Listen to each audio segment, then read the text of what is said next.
क्या आपका भी उत्तर प्रदेश पुलिस का एग्जाम है? क्या आप भी उत्तर प्रदेश पुलिस के एग्जाम की तैयारी कर रहे हो और जो आपका हिंदी का पोर्शन है उसको बहुत उच्च लेवल तक या उसका स्कोर बढ़ाना चाहते हो, तो यह वीडियो बनी है मात्र आपके लिए। तो वीडियो को पूरा और ध्यान से जरूर देखिएगा। तो बिना टाइम गवाए करते हैं वीडियो को स्टार्ट। अगर आप भी इससे पहले हमारे चैनल पर नए हो तो चैनल को सब्सक्राइब और वीडियो को लाइक जरूर कर दीजिएगा। तो बिना टाइम गवाए करते हैं वीडियो को स्टार्ट। आपका पहला क्वेश्चन आपकी स्क्रीन पर शो हो चुका है। आपका क्वेश्चन है हिंदी भाषा की कितनी विख्यात बोलियां हैं? जो हिंदी भाषा है उसकी कितनी विख्यात बोलियां हैं? ऑप्शन है ए 4, बी 10, सी 8 या 5। तो जल्दी से जल्दी बताइएगा। अगर आप इन क्वेश्चनों का जवाब जानते हैं तो मेरे बताने से पहले ही इन क्वेश्चनों का जवाब कमेंट बॉक्स में भी बता सकते हैं। तो आपके क्वेश्चन में पूछा गया था हिंदी में कितनी विख्यात बोलियां हैं, तो कितनी विख्यात बोलियां हैं? तो आपका सही जवाब हो जाएगा डी, सी विकल्प आपका सही जवाब हो जाएगा। कितनी? 8 बोलियां हैं। तो जिन बच्चों ने भी विकल्प सी को चुना है वह बिल्कुल सही चुना है। आपका अगला क्वेश्चन है हिंदी भाषा का प्रथम प्रमाणिक ग्रंथ कौन सा है? ऑप्शन है सतसई, बी रामलला न्यूज या पृथ्वीराज रासो या आला उदल। तो जल्दी से जल्दी बताइएगा। इंपॉर्टेंट क्वेश्चन है और बहुत ज़्यादा क्वेश्चन पूछा जाता है, तो जल्दी से जल्दी बताइएगा। इस क्वेश्चन का जवाब कमेंट बॉक्स में बताइएगा। आपसे क्वेश्चन में पूछा गया था प्रथम प्रमाणिक ग्रंथ है वह आपका कौन सा है? तो प्रथम जो प्रमाणिक ग्रंथ है वह आपका कौन सा हो जाएगा? तो पृथ्वीराज रासो आपका करेक्ट जवाब हो जाएगा। सी विकल्प आपका सही जवाब हो जाता है। अगर बात करते हैं तो पृथ्वीराज रासो, तो पृथ्वीराज रासो किसके द्वारा लिखा गया? तो पृथ्वीराज रासो जो था वह आपका चंद्रबरदाई द्वारा लिखा गया था। बात करते हैं रामलला न्यूज का, तो यह किसके द्वारा लिखा गया? यह आपका तुलसीदास द्वारा लिखा गया था। किसके द्वारा लिखा गया? तुलसीदास द्वारा रामलला न्यूज को लिखा गया। और बात करते हैं आला उदल की, तो आला उदल आपका जैनिक द्वारा लिखा गया था। किसके द्वारा लिखा गया था? जैनिक द्वारा लिखा गया था। तो आपको बताना होगा सतसई किसकी रचना है, क्योंकि अधिकतर बच्चों को इसका जवाब का पता होता है और अधिकतर बच्चे इस क्वेश्चन को पढ़ते हैं कि सतसई किसकी रचना है। तो मैं मानता हूँ कि आपको भी इस क्वेश्चन का पता होगा। अगर इस क्वेश्चन का नहीं पता है तो कमेंट बॉक्स में उस क्वेश्चन के जवाब आपको मिल जाएगा। तो जल्दी से जल्दी बताइएगा कि जो सतसई रचना है वह किसकी है या कौन से लेखक ने सतसई रचना की थी। आपका अगला क्वेश्चन है निम्नलिखित में से कौन सा हिंदी साहित्य का काल विभाजन नहीं है? ऑप्शन है ए आधुनिक काल, बी भक्ति काल, रीति काल या संयुक्त काल। तो आपसे क्वेश्चन में पूछा गया था हिंदी साहित्य का काल विभाजन कौन सा नहीं है?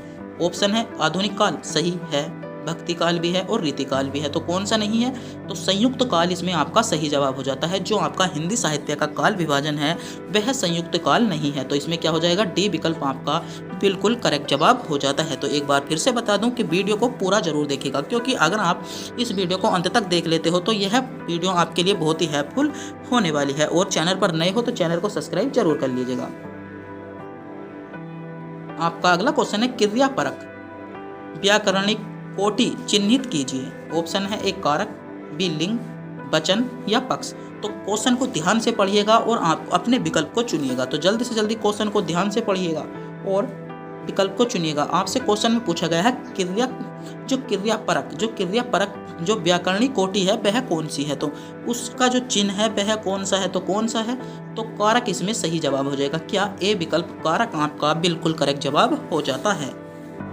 आपका अगला क्वेश्चन है चूड़ी अच्छी थी। क्वेश्चन है चूड़ी अच्छी थी में थी कौन सी क्रिया है? चूड़ी अच्छी थी में थी आपसे क्वेश्चन में पूछा गया था चूड़ी अच्छी थी। वाक्य है आपका चूड़ी अच्छी थी में थी कौन सी क्रिया है? ऑप्शन है योजक क्रिया, अधिकार घोतक क्रिया या औचित्य बोधक क्रिया या अप्रत्यक्ष क्रिया। तो आपसे क्वेश्चन में पूछा गया था चूड़ी अच्छी थी में थी कौन सी क्रिया है? तो कौन सी क्रिया है? योजक क्रिया को चुनने वालों का विकल्प या ए विकल्प को चुनने वालों का जवाब बिल्कुल सही जवाब हो जाएगा। जो आपकी थी है वह आपकी योजक क्रिया है। तो ए विकल्प आपका बिल्कुल सही जवाब हो जाता है। आपका अगला क्वेश्चन है छत्तीसगढ़ी किस भाषा की बोली है? महत्वपूर्ण क्वेश्चन है। छत्तीसगढ़ी किस भाषा की बोली है? ऑप्शन है पश्चिमी हिंदी की, राजस्थानी की, बिहारी की या पूर्वी की। तो जल्दी से जल्दी बताइएगा। क्वेश्चन में पूछा गया था छत्तीसगढ़ी किस भाषा की बोली है? तो छत्तीसगढ़ी जो आपकी किस भाषा की बोली है? तो पूर्वी हिंदी। इसमें डी विकल्प आपका करेक्ट जवाब हो जाता है। छत्तीसगढ़ी जो पूर्वी हिंदी की क्या है? एक बोली है। तो डी विकल्प आपका सही जवाब हो जाएगा। आपका अगला क्वेश्चन है कौन सा प्रत्यय हिंदी भाषा में बहुवचन के रूप में जाना जाता है? आपसे क्वेश्चन में पूछा गया है ऐसा कौन सा प्रत्यय है जो बहुवचन के रूप में जाना जाता है? विकल्प आपके सामने है। ओ, ए, ए या आ।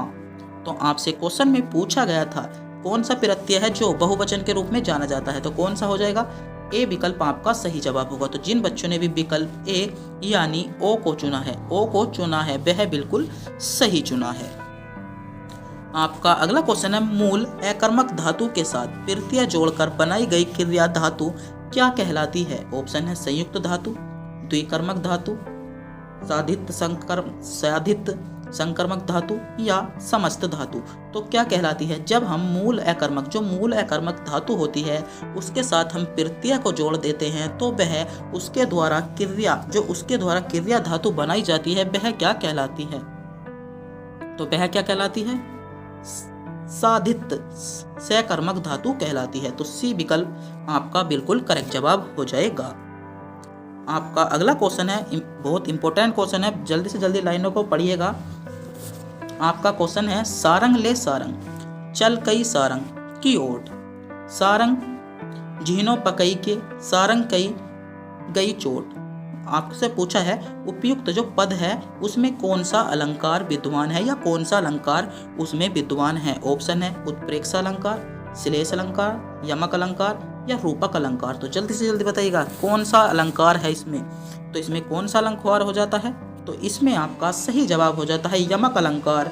इसमें क्या है? यमक अलंकार है। तो सी विकल्प आपका बिल्कुल सही जवाब हो जाएगा।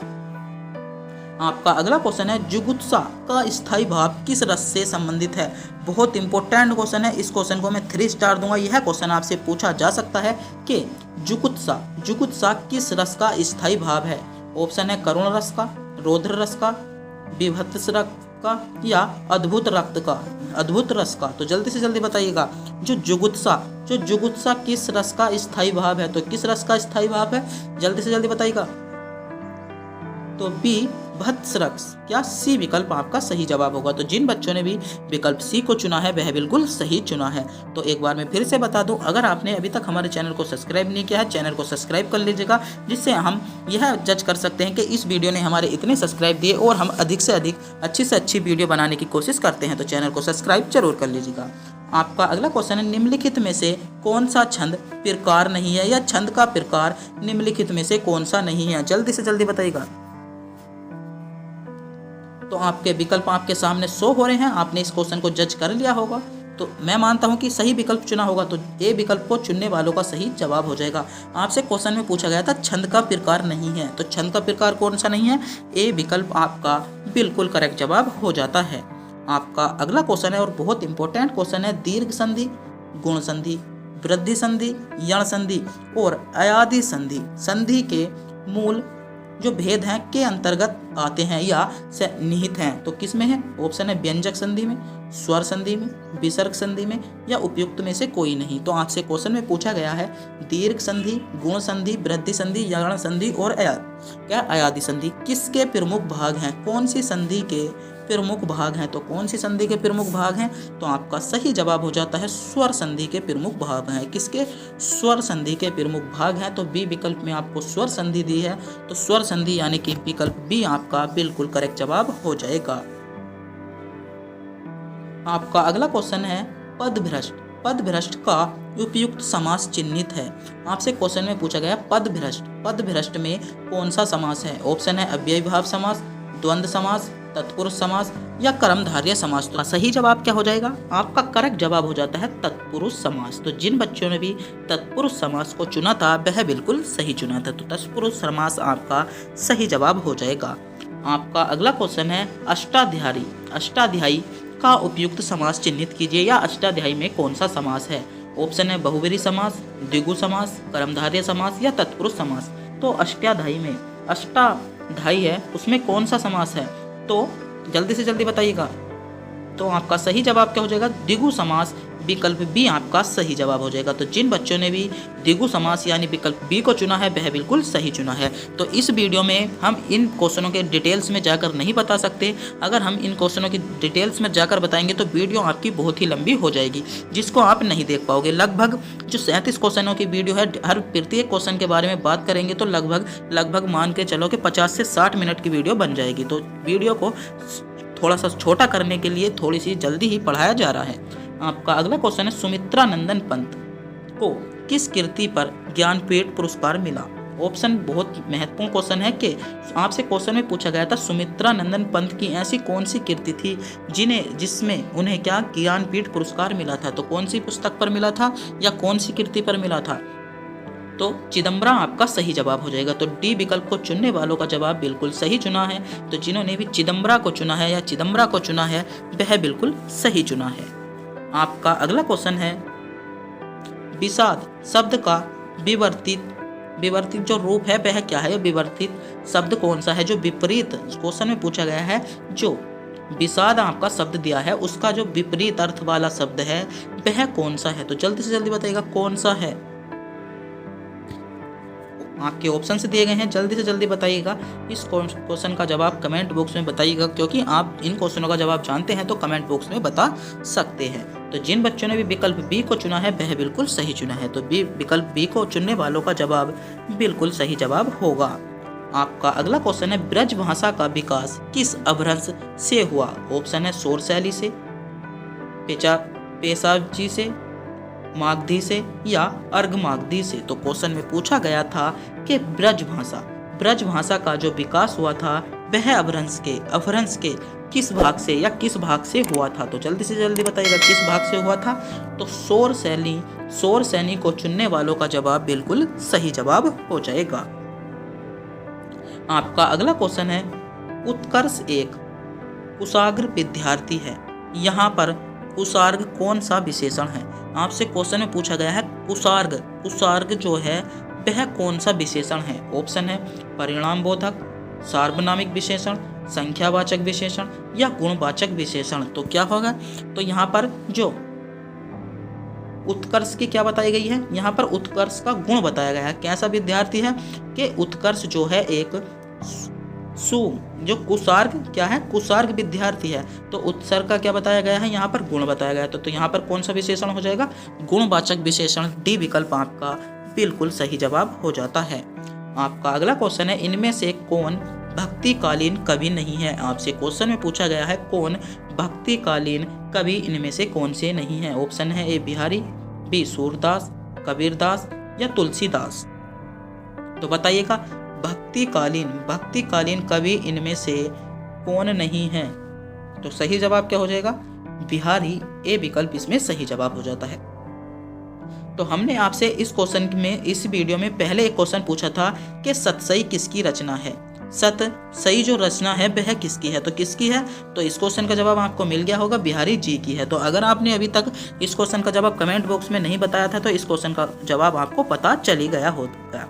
आपसे अगला जो क्वेश्चन पूछा गया है, आपको निर्देश दिया है निम्नलिखित प्रत्येक प्रश्न में 3 वाक्य दिए हैं, एक त्रुटि वाले वाक्यांश को चुनिए और अनुरूप ए बी सी विकल्प को चुनिएगा। आपसे क्वेश्चन में पूछा गया है ऐसा आपको विकल्प दिए हैं, आपको त्रुटि वाला, इसमें आपको त्रुटि वाला जो शब्द है वह चुनना है।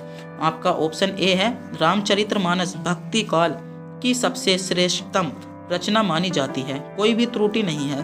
तो विकल्प है आपके सामने, बताइएगा इनमें कौन से में त्रुटि दी गई है? तो कौन से में त्रुटि दी गई है? तो आपका सही जवाब क्या हो जाएगा? भक्ति काल की सबसे क्या श्रेष्ठ रचना मानी जाती है। कैसी श्रेष्ठ रचना माना जाती है? तो विकल्प बी में इसमें क्या है? त्रुटि दी गई है। तो विकल्प बी आपका सही जवाब हो जाता है। आपका अगला क्वेश्चन है ठंड के दिनों में प्रातः काल के समय सर्दी काफी बढ़ जाती है, कोई भी त्रुटि नहीं है। तो जल्दी से जल्दी बताइएगा ठंड के दिनों में सही है, ए विकल्प आपका सही जवाब हो जाएगा। प्रातः काल के समय, जब आपको प्रातः काल दे दिया गया है तो यहाँ पर समय का कोई जिक्र नहीं आता। किसका? समय का कोई जिक्र नहीं आता। तो बी विकल्प में आपको त्रुटि दी गई है, सी विकल्प आपका सही जवाब है, सर्दी काफी बढ़ जाती है। तो इसमें क्या बी विकल्प में आप त्रुटि दी गई थी। आपका अगला क्वेश्चन है जब मोहन सभा स्थल पर पहुंचा तब सभा विसर्जन हो चुकी थी। क्या हो चुकी थी? विसर्जन हो चुकी थी, या कोई भी त्रुटि नहीं है। तो जब मोहन सभा स्थल पर पहुंचा तो बिल्कुल सही वाक्य है, पर पहुंचा तब सभा तो बिल्कुल सही लिखा गया है। सी विकल्प में आपको गलत जवाब दिया गया है। क्या? विसर्जन हो चुका था। क्या? विसर्जन हो चुका, क्या हो चुका था? विसर्जन, सभा में विसर्जन हो चुका था, यहाँ होता। तो आपका सी विकल्प इसमें सही जवाब होगा। आपका अगला क्वेश्चन है मैं जिस बस से जा रहा था वह बहुत भरी हुई थी या कोई भी त्रुटि नहीं है। तो जल्दी से जल्दी बताइएगा। क्वेश्चन है मैं जिस बस से जा रहा था वह बस बहुत भरी हुई थी। तो इसमें आपको चुनना होगा कौन से में त्रुटि है। खंड ए में त्रुटि है, बी में त्रुटि है, सी में त्रुटि है या कोई भी त्रुटि नहीं है। तो इसमें क्या हो जाएगा, इसमें आपकी कोई भी त्रुटि नहीं है। डी विकल्प आपका सही जवाब हो जाएगा। जो आपको विकल्प दिए गए हैं इसमें आपकी कोई सी भी त्रुटि नहीं है। आपका अगला क्वेश्चन है कि उसने लिखा था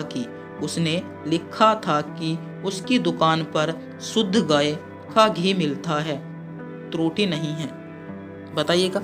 उसने लिखा था कि उसकी जो दुकान पर है वह शुद्ध गाय का घी मिलता है। ऑप्शन ए में त्रुटि है, बी में त्रुटि है, सी में त्रुटि है या कोई त्रुटि नहीं है। तो इसमें क्या हो जाएगा, उसकी दुकान पर शुद्ध गाय का घी मिलता है। इसमें क्या है, त्रुटि है। क्या हो जाएगा, गाय का शुद्ध घी मिलता है, ऐसे होता है आपका अगला क्वेश्चन है पत्थर को जोक नहीं लगती के समानार्थ वाक्य का चयन कीजिए। ऑप्शन है सबल का शोषण नहीं होता, यो आपका मजबूत चीज, ये थोड़ी सी यहाँ पर मिस्टेक हो गई थी, यहाँ पर आपका होगा मजबूत चीज आसानी से खराब नहीं होती, दो घृतों में प्राय टकराव नहीं होता या हड्डी पर कोई प्रभाव नहीं पड़ता। यो हड्डी लिखा हुआ है तो यहाँ पर था आपका हड्डी पर कोई प्रभाव नहीं पड़ता। तो आपसे क्वेश्चन में पूछा गया था कि पत्थर पर जोक नहीं लगती, पत्थर पर जोक नहीं लगती। तो इसका सही जवाब क्या हो जाएगा, इसका आपका सही जवाब हो जाएगा हड्डी पर कोई प्रभाव नहीं होता। हड्डी पर कोई प्रभाव नहीं होता इस वाक्य का सही जवाब हो जाएगा। तो थोड़ा सा हड्डी लिखने में यहाँ पर मिस्टेक हो गई थी, टाइपिंग करने में थोड़ी सी मिस्टेक हो जाती है, तो इन चीज़ों पर ध्यान ना दीजिएगा। तो क्या डी विकल्प आपका इसका सही जवाब हो जाएगा। आपका अगला क्वेश्चन है एक आंख न भाना में समानार्थ वाक्य का चयन कीजिए। उपेक्षा करना, विरक्त होना या तटस्थ होना या बिल्कुल अच्छा ना लगना। एक आंख का आपसे क्वेश्चन में पूछा था एक आंख न भाना, तो इसका सही जवाब क्या हो जाएगा, इसका आपका करेक्ट जवाब जो होता है, आपका सही जवाब क्या हो जाता है, बिल्कुल अच्छा न लगना। क्या बिल्कुल अच्छा न लगना आपका सही जवाब हो जाएगा। विहंगम दुष्टि के समानार्थ वाक्य का चयन कीजिए। ऑप्शन है गहरी नजर, तीखी नजर, मंद नजर या सरसी नजर। तो इसमें आपका सही जवाब क्या हो जाएगा, सरसरी नजर। डी विकल्प आपका करेक्ट जवाब हो जाएगा। क्या सरसरी नजर आपका बिल्कुल सही जवाब हो जाता है। आपका अगला क्वेश्चन है काटो तो खून नहीं के समानार्थ वाक्य का चयन कीजिए। ऑप्शन है पीड़ा शांत हो जाना, बिल्कुल निर्जीव हो जाना, भय के कारण। आपसे क्वेश्चन है तीसरा जो विकल्प है आपसे इसमें वह है कि भय के कारण एक स्तंभ बन जाना। क्या भय के कारण एक स्तंभ बन जाना, जैसे आपको देखा होगा अगर आप किसी बच्चे को डांट देते हो तो वह स्तंभ की तरह बिल्कुल शांत स्वभाव में खड़ा हो जाता है। तो तीसरे क्वेश्चन का यही मतलब है। और आपका क्वेश्चन है गुस्सा शांत हो जाना।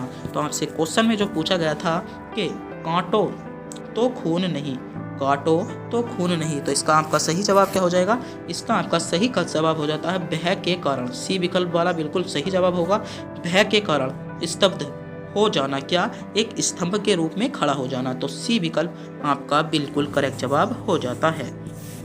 आपका अगला क्वेश्चन है अंगुली उठाना के समानार्थ जो वाक्य है उसका चयन कीजिए। ऑप्शन है क्षमा मांगना, अपना महत्व व्यक्त करना, दोष की ओर संकेत करना या अस्वीकार करना। तो इसका आपका सही जवाब क्या हो जाएगा, दोष की ओर संकेत करना। तो आज की वीडियो का यह क्वेश्चन अंतिम क्वेश्चन था। तो हम आपको एक क्वेश्चन टेस्ट के रूप में दे रहे हैं। आपको क्वेश्चन में बताना होगा कि हिंदी दिवस कब बनाया जाता है। हिंदी दिवस कब बनाया जाता है, एक क्वेश्चन आपका ये हो गया। और एक क्वेश्चन है विश्व हिंदी दिवस कब बनाया जाता है। तो अगर आप भी इन दो क्वेश्चनों का जवाब जानते हैं तो मैं मानता हूं कि कमेंट बॉक्स में जरूर बताएंगे। तो जल्दी से जल्दी इन क्वेश्चनों का जवाब कमेंट बॉक्स में बता दीजिएगा। और अभी तक हमारे चैनल को सब्सक्राइब नहीं किया है, चैनल को सब्सक्राइब, वीडियो को लाइक जरूर कर दीजिएगा। तो तब तक के लिए मिलते हैं अगली वीडियो में।